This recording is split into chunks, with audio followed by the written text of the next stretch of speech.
Hello everyone, मैं safe Baba Saheb Pawar. और दोस्तों, आज हम वाई डायरेक्ट सेलिंग इसके बारे में एक बेहतरीन बातचीत करने वाले हैं कि डायरेक्ट सेलिंग हमें क्यों करना चाहिए। मैं खुद का एक एक्सपीरियंस आपसे शेयर करूँगा, एक कहानी द्वारा, एक छोटी सी स्पीच द्वारा। दोस्तों, मैं बाबा साहेब पवार पुणे महाराष्ट्र से बिलोंग करता हूँ। वैसा मेरा गांव शिरडी साईं बाबा के आगे कोपरगांव के पास से मेरा जन्म हुआ था। एक मिडिल क्लास फैमिली से होने के कारण बचपन से मुझे पैसे के बारे में थोड़ा डरा भी गया, थोड़ा धमकाया भी गया। एक कहानी द्वारा, एक उदाहरण के तौर पर मैं आपको बताना चाहूँगा कि बचपन में मेरे पिताजी के साथ साइकिल पे घूमने जाता था। तो मार्केट से गुजरते मेरी नज़र एक साइकिल पे, छोटी साइकिल होती है बच्चों की, उस पर बढ़ती थी। तो मैं मेरे पिताजी के पास 2 पहियों वाली, 3 पहियों वाली साइकिल की डिमांड करता था, मांगता था, जिद करता था। तब मेरे पिताजी बोलते थे कि उसे इतने पैसे लगते हैं, इतने पैसे। मतलब मैं भी डरता था कि इतने पैसे हमारे पास नहीं है तो साइकिल हमारे पास कैसे आएंगी।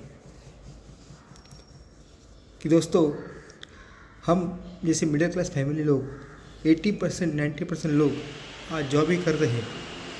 जब हम जॉब करते हैं तो धीरे धीरे हम जॉब में ग्रो करते हैं और एक सर्टन लेवल के बाद हमारी एक सैलरी स्टेबल हो जाती है।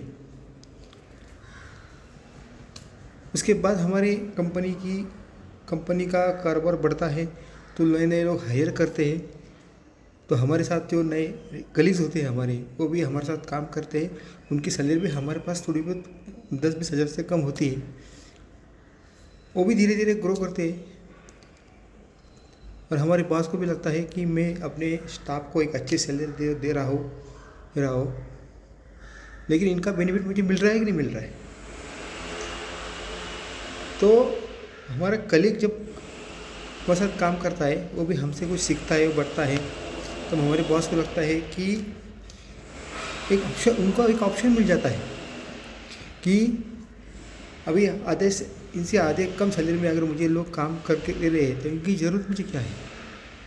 तो हमारा वैल्यू वहाँ पे कम हो जाता है, उनको एक ऑप्शन मिल जाता है। तो वहाँ पे हमें एक दिन बोलते हैं कि आप ये जॉब छोड़ दो। तो मैं यही करना चाहता हूँ। तब हमारी स्थिति क्या होती है। तो ये पैसे की दिक्कत हमारे पास कभी ना आए, कभी हमको इसे फेस न करना पड़े। तो हमें एक डायरेक्ट सेलिंग जैसा बेहतरीन प्लेटफॉर्म चुनना चाहिए, इस पर काम करना चाहिए और आगे बढ़ना चाहिए, ताकि हमें मुश्किल समय की कभी महसूस न हो। Yes, thank you, wish you wealth.